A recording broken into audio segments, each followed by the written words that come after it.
Right. Good morning. Welcome. Thank you all for coming in today. So today we're going to be talking about the Projects Pool Grant, which is well, actually, let me take a step back. So my name is Chris Coffey. I'm the Grants and Resources Coordinator for Arts Culture Catawba. We are the arts agency for Catawba County. And so today we're going to be talking about one of our grants that we offer every spring, which is the Projects Pool Grant. This is really the primary projects-based grant that we offer to organizations each year. And it's always an annual thing where every spring or a little more late summer this year, we moved the dates up a little bit. But every year we offer this application process for projects for the next fiscal year, which for us is July through June. So um, you all will be applying now for projects taking place between July 1st, 2026 and June 15th, 2027. We cut it off a little bit before the end so that we make sure we get all our reporting in. So generally projects should take place in that time frame. But we're going to get into some details about the grant program right now. We're going to cover the guidelines and go through all those guidelines together. And then we're going to take a look at the online application itself. So I'm going to go ahead and share my screen here. And okay, can you see the Yeah. website right now? Yes, yes. Perfect. Okay. So this is our website. It is artscatawba.org. And at the top here, you'll see there is a grants and scholarships tab. We'll click on that and take us to our grants page. So all of our grants are on this page and information about everything. You see, I usually put the featured grants at the top here. These are the ones that are actively in progress. We have some of our grants that were just due recently on March 19th. Those are all still kind of going through. And then this next one up, of course, the Projects Pool Grant. Applications for this opened on March 9th, and they will be due by May the 14th. So we have information here, grants for organizations, grants for individuals, and then scholarship and awards for students and schools. Today, we're going to be looking at the Projects Pool Grant under grants for organizations. The applications opened on March the 9th. They'll be due by May the 14th, and there is a panel presentation date on June the 4th, 2026. So if you're planning to apply for this grant program, go ahead and write down that June date. We'll talk a little bit more about what all is going to be involved with that when we go through the guidelines. So for Projects Pool Grants, nonprofit organizations are awarded grants for projects that encourage innovative arts projects that will enhance and strengthen the cultural community and broaden services offered to Catawba County citizens. There are two funding sources for this grant program. One, the funds, we get funds from the Grassroots Arts Program, which is a program that's designated by the North Carolina General Assembly.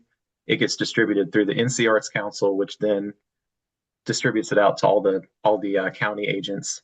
So we are the local arts agency for Catawba County that distributes those grassroots funds locally on the county level. The other funding source is from local government match.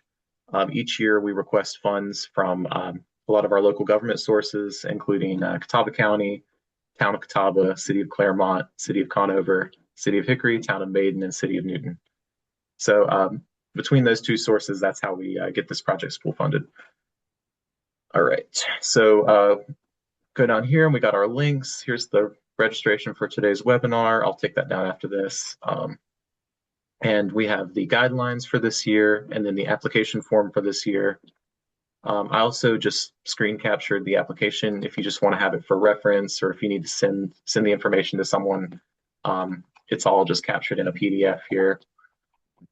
And then the other link here is the final report for this current year that we're in right now. So if you were to receive one of these grants, you would have to fill out the final report by the end of next fiscal year, essentially. So let's begin by going through the guidelines first. I'm going to pull those up right here. Might start me from the bottom.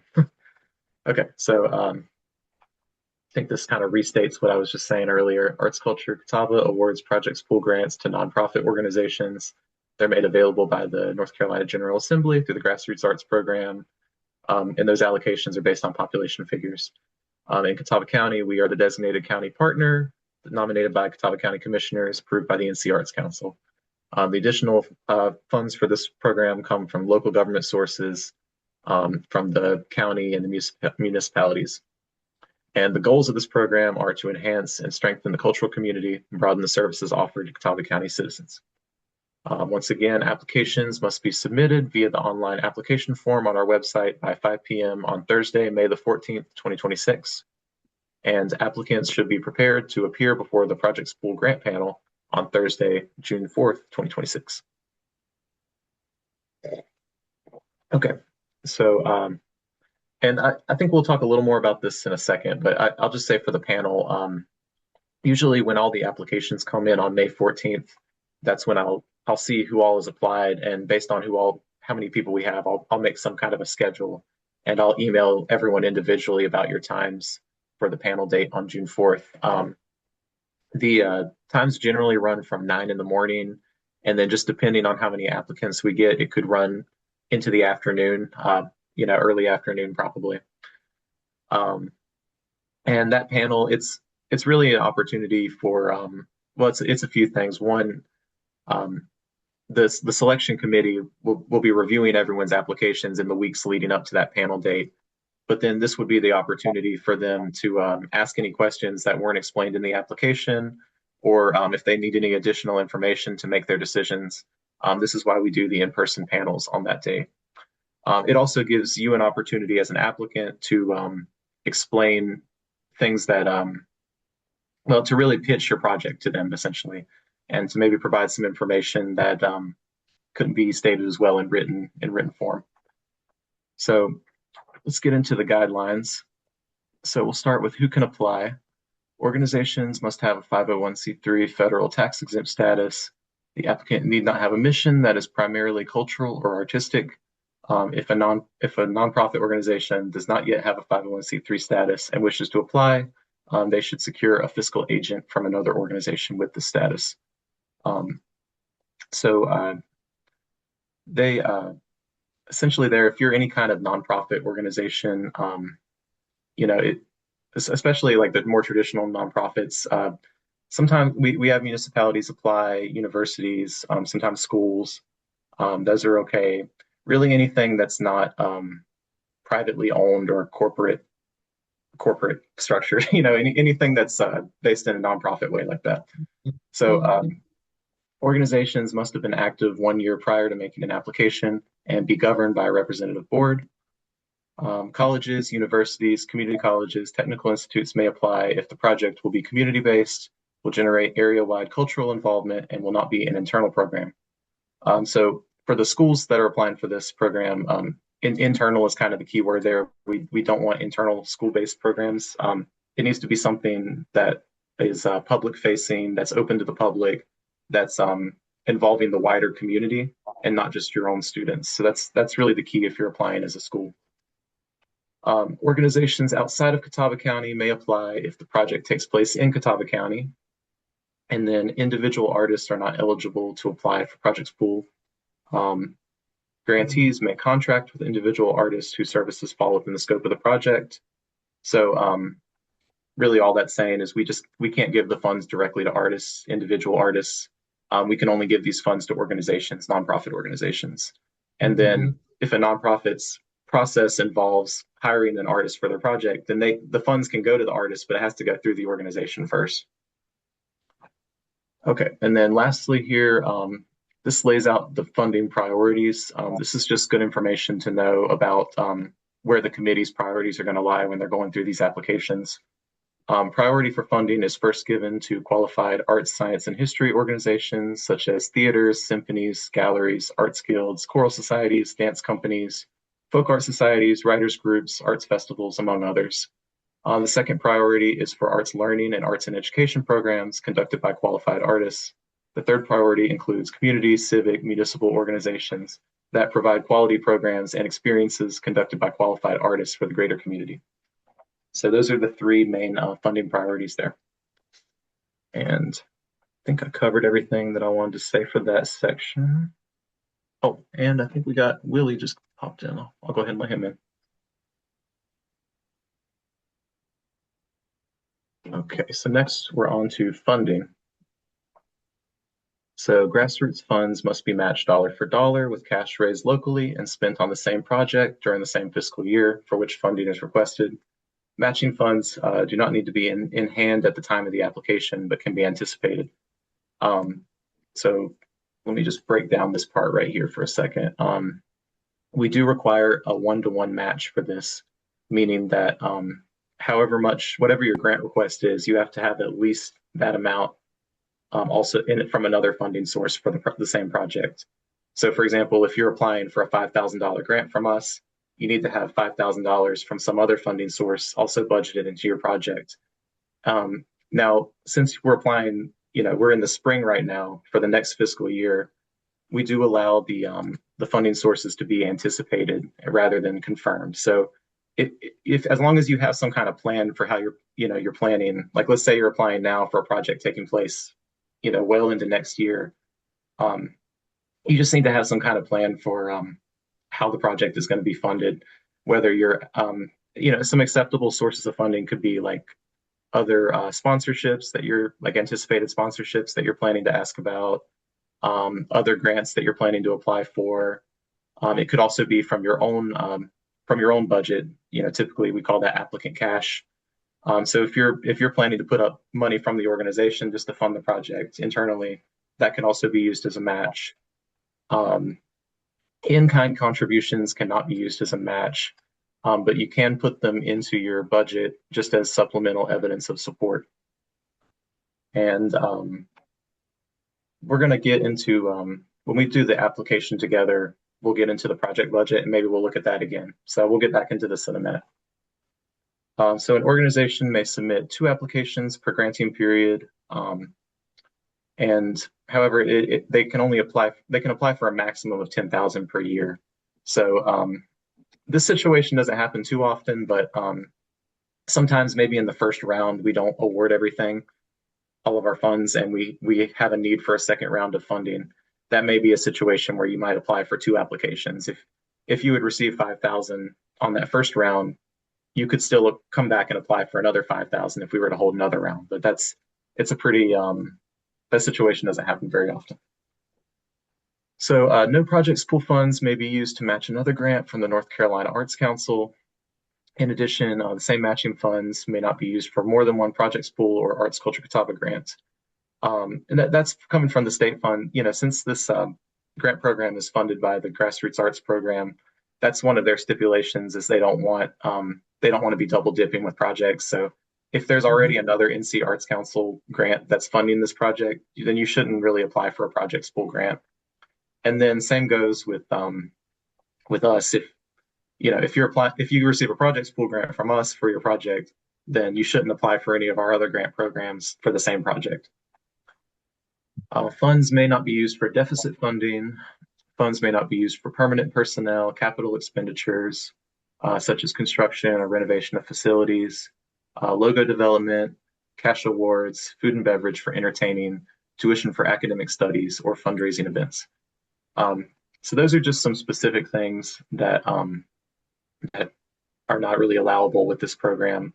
I will say it's in general, this is a project-based grant, not an operating support grant.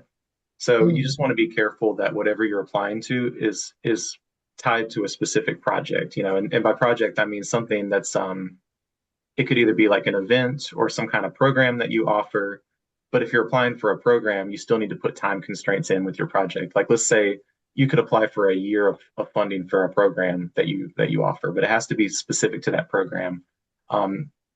This grant is not really for more permanent capital kind of expenses, is really all that's saying. And then there's a few other specific things that they don't really like either, is like food and beverage. We shouldn't really apply the grant for food and beverage, tuition, or if you're doing some kind of fundraiser event, then that wouldn't be applicable either. So, just double check back on these bullet points as you're working. And if you have any questions about any of this kind of stuff, you can always just ask me as well, reach out to me. Okay, so all funds must be administered in compliance with the Fair Labor Act and Title VI of the Civil Rights Act, Section 504 Rehabilitation Act, and Title IX of the Education Amendment, if applicable. Applicants may apply for a maximum of $10,000. A cash request form is required to receive these funds. And the way our system works, one half of the grant award is requested prior to the project, and then the remaining half will be can be requested after submission of the final report form. So that's just how we do our grants. It's just a half and half system. So you'll request half of your funds up front before your project takes place.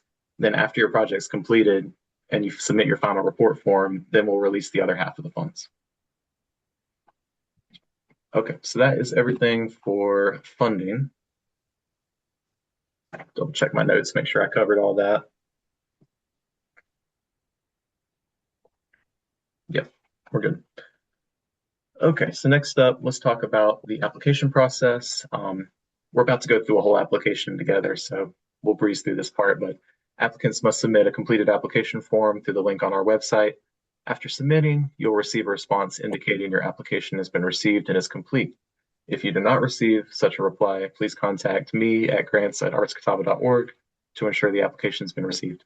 So, there'll be an auto response, like as soon as you hit submit, there should be an auto response that sends you an email and says, we received your application, thank you. So if you don't get that kind of email, just let me know, because there's a good chance we didn't receive it either if you didn't get that email. And then for the application, there are 3 required attachments. And these are budgets for over a 3-year period. The last fiscal year, we need a complete income and expense statement with your actual income and expenses. Or if you have an audit, you can submit that instead. And then 2 and 3 are complete operating budgets for the current year and then the next year. So that's the budget requirements. All right, next up is criteria and review process. So one granting period will take place each year. As I mentioned before, that's going to be July 1st, 2026 through June 15th, 2027. And projects must take place in this time frame. We could maybe, for some of the Juneteenth kind of projects, we could talk about that if it goes a little past June 15th. The main purpose of stopping it at the 15th is we just really need to get all our reporting stuff in before the 30th. So if there could be some wiggle room with that, but not a lot. Okay, the project's pool review process includes a committee review of all applications and a committee interview with each applicant's organization where proposal meets project's pool guidelines. Applicants must send at least one representative to the interview. So that's the panel thing I talked about earlier. That's going to be on June 4th, I think I said. Yes, June 4th. And as I mentioned before, I'll send out times for that. Generally, it'll be from 9 a.m. until maybe early afternoon. And those are pretty quick. It'll be like a 15-minute interview with the panel. You'll have 7 minutes to present your information to them, and then 8 minutes for questions is usually how we set that up. So it'll just be a quick 15-minute interview with the committee. Okay, and then the project's pool committee reserves the right to designate funding for specific elements of a project. And if the project's pool committee or the applicant decides to modify the proposed project in any way, a revised budget and a revised budget program description must be submitted prior to disbursement of funds. So, if your project changes in any way after we've awarded you a grant, just please let me know as soon as possible. And we'll just make sure we get all that information back to the committee and make sure we're all good. Okay, so the project must be open to a broad segment of the community and directly benefit Catawba County. It must not be duplicated through other agencies. It should invite participation from the general public in addition to the organization's own membership. It must be new and innovative, although existing projects or seasoned regular offerings in need of assistance and meeting the guidelines are eligible. Grants are intended primarily as seed money for new programs, and awards made for ongoing projects are likely to decline over a period of years. And it must clearly be an expansion or innovation. That's really the gist of what a lot of this is saying. If it's a new program, then great, then that's definitely good. If it's something that's already been in place for years or something you've been working at for years, you just need to explain in your application how this funding is going to make some kind of a difference. And that's kind of a good practice in general when you're doing grants, especially if it is an existing program. You need, I think the committee just wants to understand how their funding would make the difference. Like what would their funding be adding that would allow you to change or do more or expand in some kind of way. So making that type of an argument in your application is I would advise that. All right, and then for this next section, program merit. These are not required, but these are things that the committee may give priority to if your project has some of these elements in it. So I'll read all these pretty quick, but yeah, again, I would advise you when you're working on your application and you're writing your narrative, maybe come back to this section and see which of these things do apply to your project. And if they do, they're almost like buzzwords you can sprinkle into your application. And whenever the committee's reading through, they'll be like, oh, okay, they're doing this, they're doing that. And they'll see you're checking a lot of boxes. So these are just good things to include in your application if they apply to your project. I'm just going to read through them real quick. So the project's pool committee will give priority to projects and organizations that demonstrate strong community support, involvement of professional artists, cooperation among existing arts and community organizations, responsiveness to community needs, efforts to reach traditionally underserved audiences, involvement of racial minorities, older adults, and people with disabilities, promotion of artistic excellence, cultivation of non-traditional art forms, stability, growth, fiscal accountability, and strong management, high level of visibility, innovation, creating opportunities for artists, increasing visibility for arts, science, and history groups, developing new audiences and support for the arts, science, and history, development of new outreach programs, development of programs that reach preschool children, development of innovative arts education projects, efforts to strengthen organizational infrastructure, investment in leadership and talent to support strategic decision-making to address change and ongoing challenges or improve organization efficiency and resiliency. That was a mouthful. And then investment into BIPOC-led organizations or efforts to build and strengthen relationships and programming with artists that are. Okay, it looks like Mary just popped in as well, so I'll let her in. Okay, and the last section here in our guidelines, if funded, this stuff will all come to you in a letter, but just so you know ahead of time. So if funded, each grant recipient will be required to sign a contract with Arts Culture Catawba. In order to ensure maximum project visibility, recipients are urged to make every reasonable effort to publicize the projects. A final report, including a summary page for the committee, is mandatory. If an organization does not file the report, future grant applications from that organization will be in serious jeopardy. And grant recipients will include all publicity, promotions. Grant recipients will include in all publicity, promotions, printed programs the appropriate credit line as stated in the project's pool contract. Okay. Yeah, so grant recipients, if you receive a grant from us, then we just encourage you to use our logo and also the North Carolina Arts Council's logo. And there is a credit line specifically of what you can say, like how you should properly credit. So that will all come in your award letter if you receive a grant from us. Okay, so that's all of the guidelines. Like I said, if anybody has any questions about any of that, please feel free to reach out to me anytime leading up to this. We got some time still. The applications are due in May, around mid-May. So if you have any questions, just reach out to me. Next, though, we're going to go through an application together just to show you how that process works.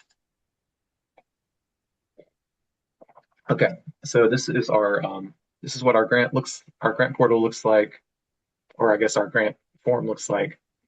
It says, before you begin, this form allows you to save the application at any point and return to complete it at a later stage. You must have a user account for this process. So if you intend to complete the application in stages, you should really sign in or register if you haven't, or if you don't already have an account. That's just a little warning in the beginning there, because again, you should make an account before you start working on this, or you might lose all of your progress, is basically what that's saying. If you do, however, just want to fill it all out in one go, you don't have to make an account. You could just fill in all the information and then hit send, and that would submit it. So you don't have to make an account. Really, if you're just planning to work on it in stages, I would recommend making one. Actually, I'm going to go ahead and sign in so I can show you what it looks like. I'll use my personal note. Let's go to my work account. Okay. So After you sign in here, you'll notice there's a couple little changes. There's this little black bar at the top of the website, and there's My Dashboard and Sign Out. And then you'll notice down here, Save for Later was added next to Send. So once you're signed in, then you're good to save your application. And at any point after you saved it, you just go up to My Dashboard and Incomplete Grant and Scholarship Applications. And then whatever one you were working on, you can go back into it like that, and your progress will be there. It looks like this is still filled out from last year when I did this, probably for last year's example. I'm just gonna leave it filled in. That's all right, because I do want to show y'all what it looks like to submit. So I don't. It's kind of nice. I don't have to type all this again. Okay, so a lot of this first part is pretty self-explanatory. Name of organization, contact person's name, title, the organization's mailing address, work phone, email address, and just note the copy of the application will be sent to the address, to whatever email address you enter here. That's where that follow-up email will go. So just make sure whatever email you put there, you probably want it to be your contact person's email. So the organization's website, and then the organization's EIN. That is, I wrote this on my notes, getting prepared today. That's the employee identification number, which is a unique 9-digit number assigned by the IRS for organizations' tax filing purposes. So everyone should have an EIN. The other one that we ask for is the UEI number. That's a unique entity identifier. That used to be called the DUNS number, or the DUNS, and they changed it in 2022 to UEI. But that is a code that is required for businesses and organizations to do business with the U.S. government, especially through like contracts and grants. That is not required. So you'll see here the ones with the little red star are the required questions. So some people might not have a UEI number, and that's okay if you don't. If you don't, you can just leave that blank. And then applicant race, that's just one of the metrics we record. So just put your race down there. Description of organization. And the way our online forms work, especially for these narrative questions, it always gives all the detail and instructions kind of below it. So just read down here for instructions about how to fill these things out. So for this one, description of organization, please give a brief description of your organization. I'm going to zoom in a little bit too. Kind of small text. There we go. Good. So please give a brief description of your organization, including mission, board, and staff composition, current arts programs and services, and number and kinds of people served. Public schools and other large government or community agencies should provide a description of their arts program only, rather than the entire organization. And the next question here, final one for organization information. Are you planning to apply, or have you already received a grant directly from the NC Arts Council for fiscal year 26-27? Please check all that apply. And these ones here, we have the sustaining support for arts organizations and project support grants. Again, that's if you see, that's just something that we need to know, since part of our funding comes from the grassroots arts program. So I feel like maybe this would be a good time to explain this. Let's see. So if you did apply for one of these grants, or if you've received funding from one of these grant programs, you can still apply for our project school grant. It's just something that we need to know internally, because half of the funding from this grant, for our grant program, is from the grassroots arts program, and then the other half is from that local funding. So what happens every year is I usually take all of the organizations that can't receive grassroots funds, and then all the ones who can, and I just have to keep that in mind as we're divvying up the money, because we just can't we can't assign grassroots funding to those organizations that are also getting sustaining support or other NC Arts Council funds. So it's just something I have to keep track of. That's why we ask that there. But you can still apply if you do receive these. Okay. So next, we're moving down to the organizational finances section. As I mentioned before, this is the one, these are the required attachments for this grant. It's those 3 budgets that we'll need. So please attach a complete income and expense statement or an audit for the 24-25 fiscal year. Public schools, other large government or community agencies should attach arts program finances only. Please copy the totals from this attachment in the spaces below. And so you'll upload the, actually, let me show you what it looks like when something's not uploaded. So this is what that will look like. I'm going to zoom out a little now. And you can either hit browse files to attach your attachments. Just put that one in. Or the other way I usually like to do it is I'll just pull up my files and I just like to drop them in like that. So you can drop them or you can upload them through there. And then so the total income and expenses you'll enter on these two lines from that budget. Okay, and then the next one is for the current year, 25, 26. Same rules apply if you're a larger organization or a large government agency. Just attach arts program financial information only. And you'll upload the budget and then enter the two amounts there. And then finally, the operating budget for the next fiscal year, which in this case is going to be 26, 27. So you'll upload the budget there, and then you'll enter the amounts there. So that is organizational finances. Next, we'll get into project description. You'll put the grant amount here. We're going to change that to 5,000. We'll keep that example going. And then the project start date and the project end date. Again, generally this should be between July 1st, 2026 and June 15th, 2027 is our project period for this. So you'll enter your dates here. This is probably from last year. Let's just change it up a year.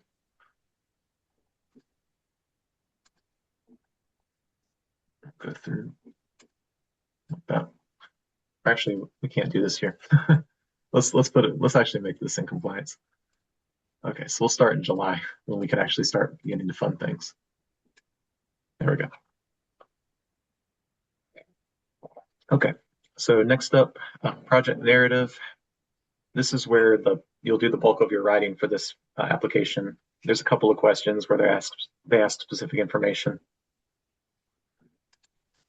So first one, the project title or summary description, and that can be pretty brief. It's just 500 character limit there. Project goals, maximum of 3,000 characters for that.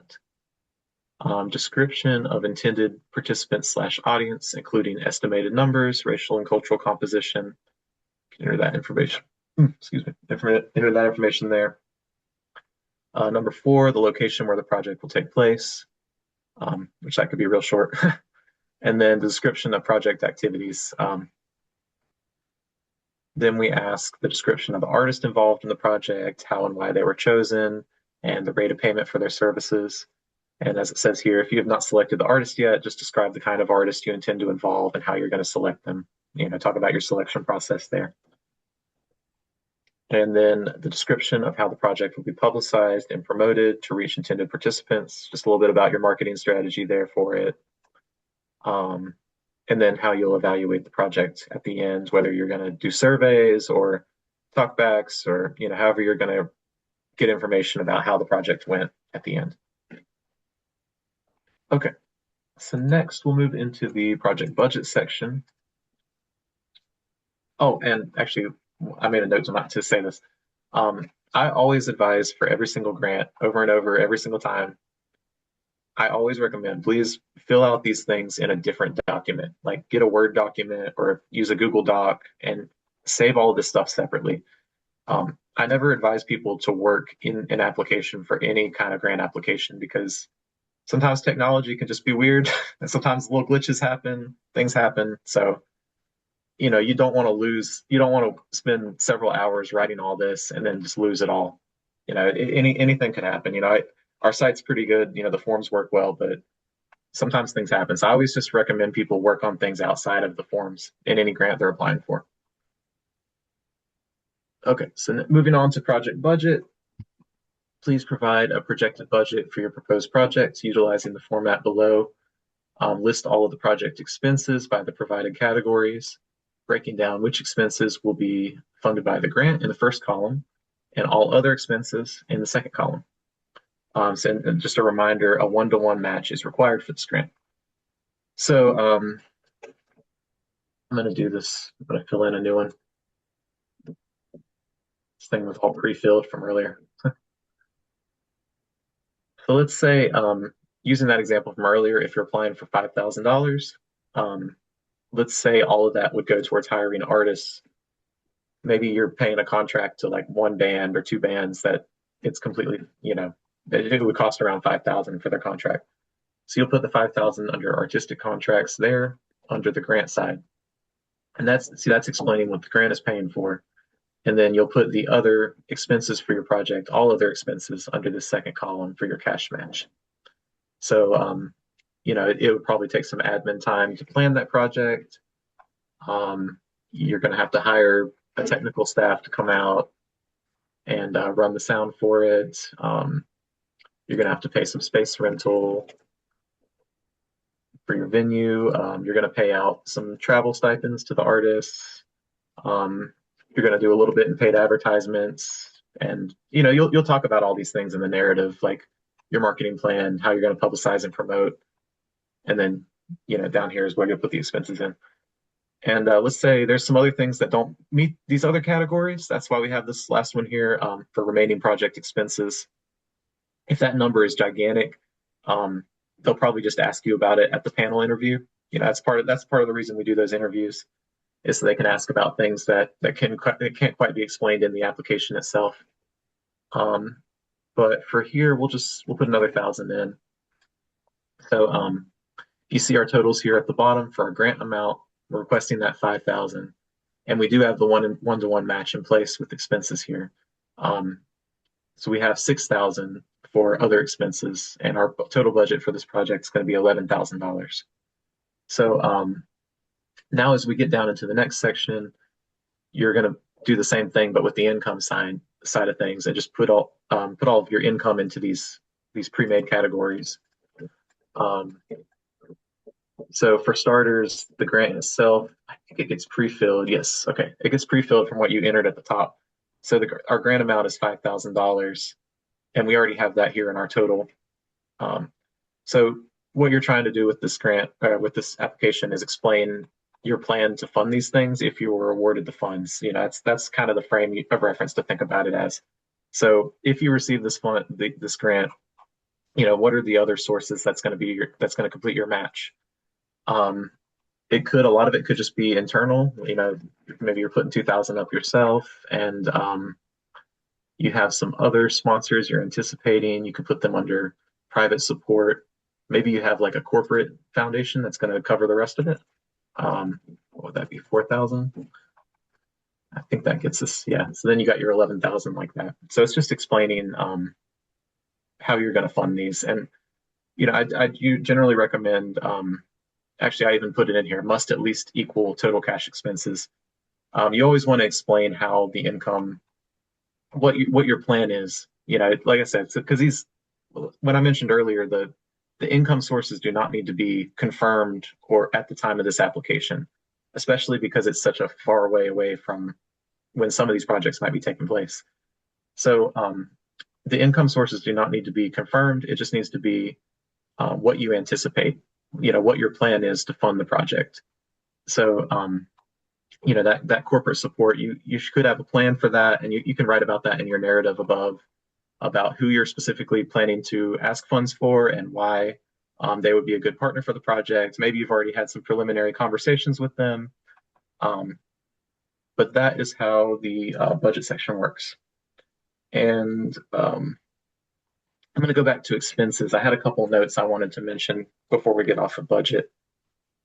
So one thing I wanted to mention with administrative staff, it is reasonable to put some administrative staff in as part of your matching expenses, because it is going to take admin time to plan the project.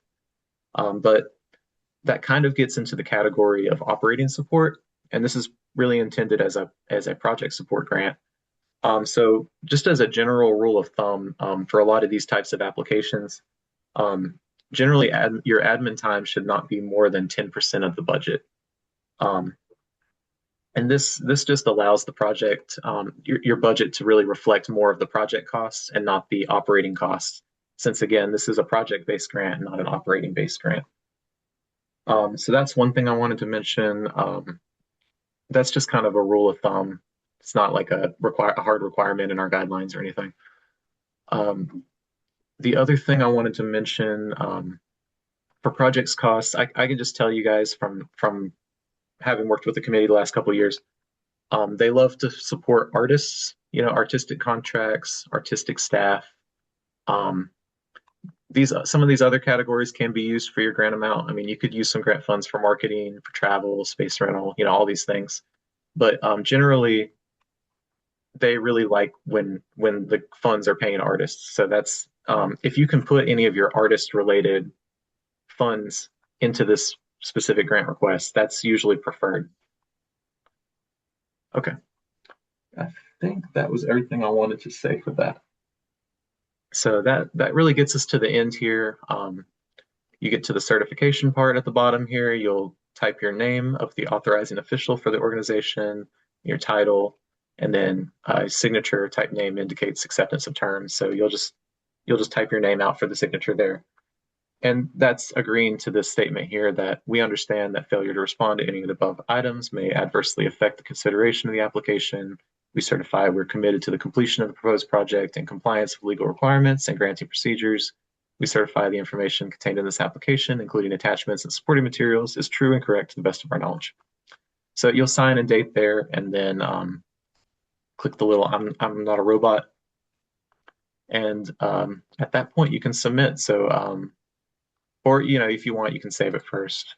That won't harm anything. And then like I said, if you're working on it in stages, you can save it, come back through my dashboard, and just click back into it like that. And then all your stuff should still be there. But once you're ready to finally submit it, you'll hit that I'm not a robot, and then you'll hit send, and this page will pop up. Okay, I gotta enter a valid phone number and a valid email. That's okay. All right, let's try this again. So then we'll hit send.